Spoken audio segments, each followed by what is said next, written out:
Hello दोस्तों, नमस्कार। Stock market share YouTube channel में आपका स्वागत है। अभी हम बात करने वाले हैं विकास लाइफ केयर लिमिटेड कंपनी की, क्योंकि इसके बारे में 5 अगस्त को जो दो जबरदस्त न्यूज निकल के सामने आती हुई दिखाई दे रही हैं। एक जो न्यूज निकल के सामने आई है वो ये कि ये जो कंपनी है वो भारत के जो डिफेंस कंपनी है, जो कि गवर्नमेंट बैक्ड कंपनी है, जिसका नाम DRDO है, और साथ ही साथ IIT दिल्ली और इसके अलावा जो CISR है, जो कि विज्ञान के क्षेत्र में भारत की सबसे बड़ी एक तरीके से कंपनी होते हुए दिखाई देती है, संस्था होते हुए दिखाई देती है, उसके साथ ये एक समझौता करते हुए देखने को मिल रही है। तो इसमें हम देखने की कोशिश करेंगे कि आखिर ये DRDO, IIT दिल्ली और CISR NPL के साथ जो समझौता हुआ है उसमें ये कंपनी क्या करते हुए दिखाई देने वाली है और उसका इस कंपनी पे क्या अच्छा खासा फायदा पड़ता हुआ देखने को मिलेगा। इसके अलावा ये जो कंपनी है उसके प्रमोटर होल्डिंग में अच्छा खासा बदलाव देखने को मिल रहा है। जून क्वार्टर जो बीता है उसमें, और जून क्वार्टर जो बीता है उसमें लगभग प्रमोटर ने 7 करोड़ जो शेयर खरीदे हैं उससे इस पे असर पड़ता हुआ देखने को मिल रहा है। तो उसे भी हम इस वीडियो में पूरा डिटेल से देखने वाले हैं और जानने की कोशिश करने वाले हैं कि ये जो बदलाव हुए हैं उस पे इसका कंपनी पे क्या प्रभाव पड़ता हुआ देखने को मिलेगा। इसके अलावा विकास इकोटेक लिमिटेड के संदर्भ में भी अगर कुछ न्यूज़ें निकल के सामने आई होंगी तो उसे भी हम इस वीडियो में पूरा डिटेल से देखने की कोशिश करेंगे। तो चलिए दोस्तों, बिना किसी देरी के वीडियो शुरू करते हैं। सबसे पहले अगर हम बात करें इसके चार्ट पैटर्न की, तो यहाँ पे आप देख रहे हैं कि आज गिरते हुए मार्केट में भी ये जो कंपनी है लगभग 1% की तेजी दिखाते हुए 5 रुपए के आसपास बंद होते हुए देखने को मिल रही है। और ये जो तेजी निकल के सामने आई है इस गिरते हुए मार्केट में, ये जो दोनों न्यूज़ें निकल के सामने आई हैं उसके बाद इसमें अच्छी खासी तेजी देखने को मिली है। और वहीं अगर हम बात करें 5 दिन की चार्ट पैटर्न की, तो ये कंपनी लगभग 6% की गिरावट दिखाते हुए नजर आएगी, क्योंकि ये जो गिरावट आई है वो इसका जो कंपनी ने अपना जो Q1 का रिजल्ट निकाल के दिया है बहुत ही घटिया निकाल के देते हुए नजर आई थी, जिसके फलस्वरूप इसमें लगातार गिरावट देखने को मिली थी। वहीं अगर हम बात करें 1 महीने के चार्ट पैटर्न की, तो ये जो कंपनी है लगभग 8% की गिरावट दिखाते हुए नजर आ रही है। 6 महीने की बात करेंगे तो 32% की गिरावट दिखा चुकी है। ये टेल की बात करेंगे तो ये जो कंपनी लगभग आधे % की गिरावट दिखाते हुए नजर आ रही है। जबकि बात करेंगे 1 साल के चार्ट पैटर्न की, तो 1 साल में हालांकि इस कंपनी लगभग अभी भी 59% का रिटर्न निकाल के दे चुकी है। लेकिन मैक्सिमम चार्ट पैटर्न की बात करेंगे तो ये जो कंपनी जब से लिस्ट हुई है NSE पे, यानी 2021 में ये लिस्ट हुई थी ₹2.66 पे, तब से लेके 85% के आसपास रिटर्न निकाल के दे चुकी है। लेकिन जिस हिसाब से ये कंपनी डेवलपमेंट करते हुए दिखाई दे रही है उसके हिसाब से यही लग रहा है कि आने वाले समय में ये बहुत ही जबरदस्त मल्टीबैगर साबित होते हुए देखने को मिल सकती है। लेकिन इसका मतलब ये नहीं कि आप इसमें आंख मूंद के इन्वेस्टमेंट कर लीजिएगा। इसमें कोई भी इन्वेस्टमेंट करने से पहले अपने वित्तीय सलाहकार से संपर्क जरूर करिएगा और साथ ही साथ इस कंपनी के बारे में पूरी डिटेल जानकारी जुटाने के बाद ही कोई भी इन्वेस्टमेंट करने का प्रयास करिएगा, ताकि आपका पैसा और निवेश दोनों सुरक्षित रहे और साथ में आपका भविष्य भी। अब हम अगर बात करें इसमें जो अनाउंसमेंट या न्यूज निकल के सामने आया है उसकी, तो यहाँ पे आप देख रहे हैं कि ये जो कंपनी है ये 5 तारीख को अपना डेटा निकाल के देते हुए नजर आ रही है, न्यूज निकाल के देते हुए नजर आ रही है। और इसमें ये बता रहे हैं कि 5 तारीख को 2 न्यूज निकल के आती हुई दिखाई दे रही है। तो चलिए हम इसे एक एक करके देख लेते हैं। अगर हम बात करें कि इसमें जो प्रमोटर होल्डिंग में बदलाव हुआ है उसकी, और यहाँ पे ये बताते हुए नजर आ रहे हैं कि statement deviation variation use of the proceed preferential issue of the quarter and था, जो क्वार्टर एंड हुआ है जून 2024 का, उसमें जो डेविएशन हुआ है, जो वेरिएशन हुआ है, जो प्रेफरेंशियल इशू पे जो शेयर अलॉट हुए थे उसके बारे में यहाँ बताते हुए नजर आ रहे हैं। और यहाँ पे आप देख सकते हैं कि इसके बारे में पूरी डिटेल जानकारी जुटाते हुए नजर आ रहे हैं और बताते हुए नजर आ रहे हैं कि ये जो कंपनी है उसमें 5 अप्रैल 2024 को लगभग 15.5 करोड़ के आसपास फंड जुटाते हुए नजर आई थी। वहीं 18 अप्रैल को फिलहाल लगभग 17 करोड़ के आसपास ये फंड जुटाते हुए नजर आई थी। साथ ही साथ जो 17 तारीख यानी 17 मई का दिन है उसमें फिलहाल लगभग 8 से 9 करोड़ का ये फंड जुटाते हुए नजर आई थी। इसके अलावा 1 जून को लगभग 7 करोड़ के आसपास फंड जुटाते हुए नजर आई थी। इसके अलावा ये फिलहाल 11 जून को लगभग 4 करोड़ के आसपास फंड जुटाते हुए नजर आई थी। वहीं 19 जून की अगर हम बात करें तो 10.5 करोड़ के आसपास ये फंड जुटाते हुए नजर आ रही है। वहीं अगर हम यहीं पे बात कर लें कि ये जो फंड जुटाए गए हैं उसमें कितने कितने इक्विटी शेयर जारी हुए हैं, अलॉट हुए हैं, यहाँ पे आप देख रहे हैं कि 5 करोड़ 20 लाख शेयर यहाँ पे अलॉट होते हुए दिखाई दिए हैं 3 रुपए पे। और ये जो भी शेयर अलॉट हुए हैं, चाहे वो 5 करोड़ 61 लाख शेयर हो या फिर ये 2 करोड़ 91 लाख शेयर है, सभी के सभी फिलहाल 3 रुपए के बेसिस पे अलॉट होते हुए नजर आ रहे हैं। इसके अलावा यहाँ पे आप देखिए 2 करोड़ 30 लाख शेयर, 1 करोड़ 28 लाख शेयर, सभी के सभी 3 रुपए के आसपास अलॉट होते हुए दिखाई दे रहे हैं। हैं। इसके अलावा यहाँ पे आप देख सकते हैं कि 3 करोड़ जो 45 लाख शेयर है ये भी 3 रुपए के आसपास अलॉट होता हुआ दिखाई दे रहा है। इसके अलावा ये टोटल जो कंपनी है लगभग 62 से 63 करोड़ का जो फंड रेजिंग करते हुए दिखाई दी थी उसका पूरा का पूरा यूटिलाइज करते हुए दिखाई दे रही है अपने फंड रेजिंग का। और इसमें ये जो कंपनी है फिलहाल न केवल अपने बिजनेस सेगमेंट में ये लगाते हुए नजर आ रही है बल्कि ये जो कंपनी है इससे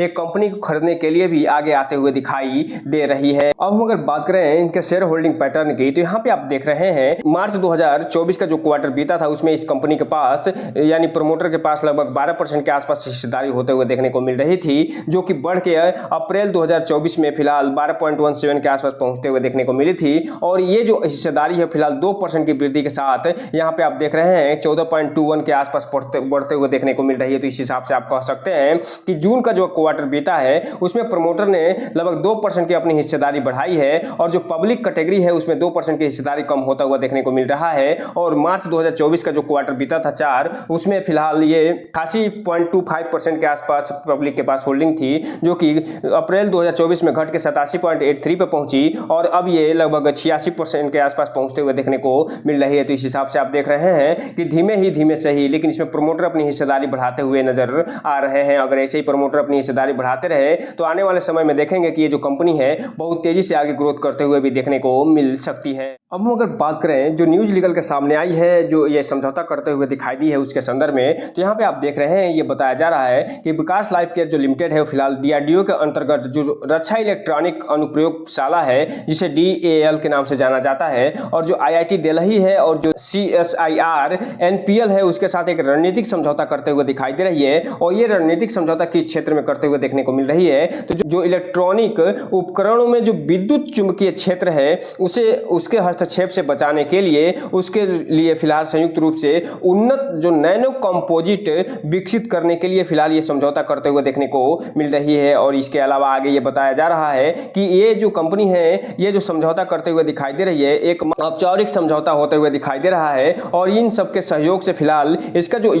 उद्देश्य जो मेन निकल के सामने आया है वो जो वाणिज्यिक के साथ साथ जो सैन्य वैज्ञानिक और संचार क्षेत्र है उसमें ये नई टेक्नोलॉजी को विकसित करने के लिए और साथ ही साथ समाधान प्राप्त करने के लिए ये आगे आते हुए देखने को मिल रही है। इसके अलावा जो विभिन्न इलेक्ट्रॉनिक उपकरण है उसमें प्रभावी जो EMI सुरक्षा है उसको बढ़ाने के लिए फिलहाल संबोधित करते हुए देखने को मिल रही है। तो इस हिसाब से आप कह सकते हैं कि ये जो मैग्नेटिक फील्ड होता है उसमें जो हस्तक्षेप पैदा हो जाते हैं उसके लिए उन्नत नैनो तकनीक के माध्यम से एक नई तकनीक विकसित करने के लिए ये समझौता होता हुआ दिखाई दे रहा है। और चूंकि विकास लाइफ केयर लिमिटेड जो कंपनी है एक छोटी कंपनी है और इसके साथ जो DRDO IIT दिल्ली इसके अलावा CSIR जो कि भारत की दिग्गज संस्थाएं होते हुए देखने को मिल रही हैं, इसके साथ जुड़ने के बाद इस कंपनी में अच्छा खासा प्रगति देखने को मिल सकती है। इसके अलावा इसके सहयोग का जो मुख्य उद्देश्य निकल के सामने आया है उसमें ये बता रहे हैं कि जो NDA का जो प्राथमिक उद्देश्य है वो मुख्य रूप से जो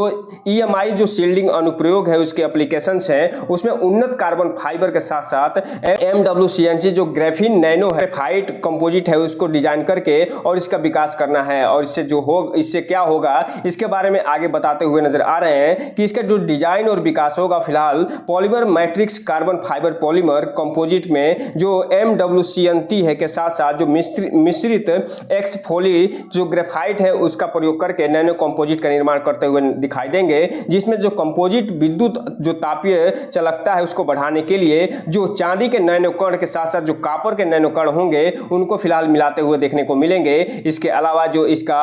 अनुकूलन होगा यानी कहने का मतलब यह है कि जो व्यवहार में उपयोगिता होगी उसके बारे में ये बता रहे हैं कि जो व्यवहार में उच्च प्रदर्शन और नैनो कंपोजिट जो उत्पाद होंगे वो फिलहाल उत्पादन सुनिश्चित करने के लिए इसमें जो प्रसंस्करण होंगे प्रोसेसिंग होगा उसमें सामग्री मानदंडों को ठीक करने का प्रयास किया जाएगा और इसकी इफिशियंसी बढ़ाने का प्रयास भी किया जाएगा। इसके अलावा आगे ये बताते हुए नजर आ रहे हैं कि इसका जो एप्लीकेशन होगा वो फिलहाल कहाँ यूज होगा वो बताते हुए नजर आ रहे हैं। तो ये वाणिज्यिक क्षेत्र में यानी कमर्शियल क्षेत्र क्षेत्र के साथ साथ जो सैन्य क्षेत्र है, वैज्ञानिक जो इलेक्ट्रॉनिक्स उपकरण है और जो संचार यानी कम्युनिकेशन के जो उपकरण है उसमें ये कंपनी आगे बढ़ते हुए दिखाई देगी। और जो ये नैनो EMI का निर्माण करेगी उसका उपयोग ये करते हुए दिखाई देंगे और एक विस्तृत श्रृंखला के साथ इन सामग्रियों का विकास करते हुए देखने को मिलेंगे। इसके अलावा आगे ये बता रहे हैं सामरिक महत्व की अगर हम बात करें तो ये जो EMI परीक्षण होगा वो एक महत्वपूर्ण कदम होता हुआ देखने को मिलेगा, जो कि विद्युत चुंबकीय जो हस्तक्षेप है इलेक्ट्रॉनिक उपकरणों में उससे सुरक्षा ये प्रदान करता हुआ देखने को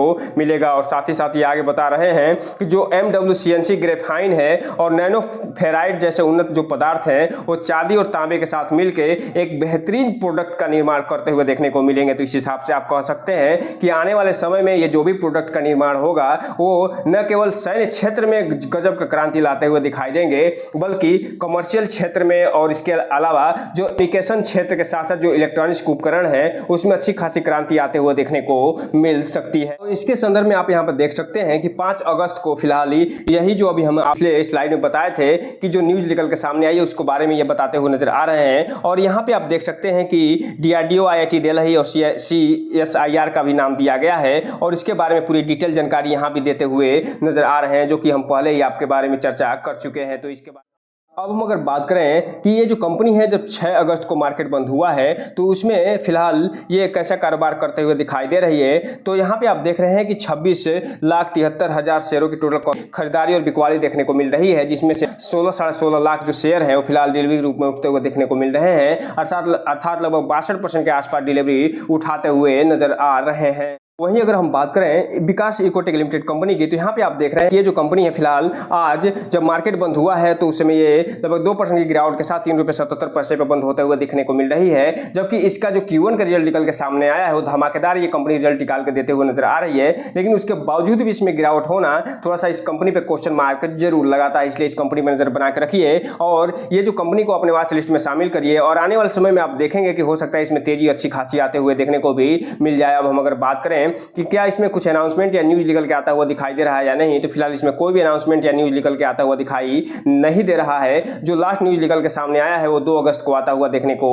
मिल रहा है। वहीं अगर हम बात करें इसके आज के जो कारोबार हुआ है उसकी तो यहाँ पे आप देख सकते हैं कि जो कंपनी इसमें जो डिलीवरी पोजीशन उठाई गई है आज 6 अगस्त को, तो इस क्वांटिटी जो ट्रेड होते हुए देखने को मिल रही है लगभग 46.5 लाख के आसपास शेयरों की क्वांटिटी ट्रेड हुई है, जिसमें लगभग 25 लाख के शेयर जो है डिलीवरी के रूप में उठते हुए देखने को मिल रहे हैं। जो ये बता रहे हैं कि इसमें जो इन्वेस्टर हैं और जो ट्रेडर हैं वो फिलहाल 50-50 का पार्टनरशिप करते हुए देखने को मिल रहे हैं और जो ट्रेडर हैं वो अच्छा खासा प्रॉफिट बुक करके निकलते हुए नजर आए हैं, जबकि जो इन्वेस्टर है वो लगभग 54% के आसपास डिलीवरी उठाते हुए नजर आ रहे हैं। इसलिए जो भी रिटेल इन्वेस्टर है थोड़ा सा ध्यान से इसमें आगे बढ़ने की कोशिश करिएगा और जब भी इसमें इन्वेस्टमेंट करना हो तो अपने वित्तीय सलाहकार से संपर्क करते हुए ही कोई भी इन्वेस्टमेंट करने का प्रयास करिएगा। तो दोस्तों ये रहा आज का वीडियो। इस चैनल को लाइक करें, सब्सक्राइब करें और बेल आइकन हिट करना तो बिल्कुल ना भूलें ताकि नए वीडियो के जो अपडेट्स आपको ऐसे समय पे मिलता रहे। जय हिंद दोस्तों।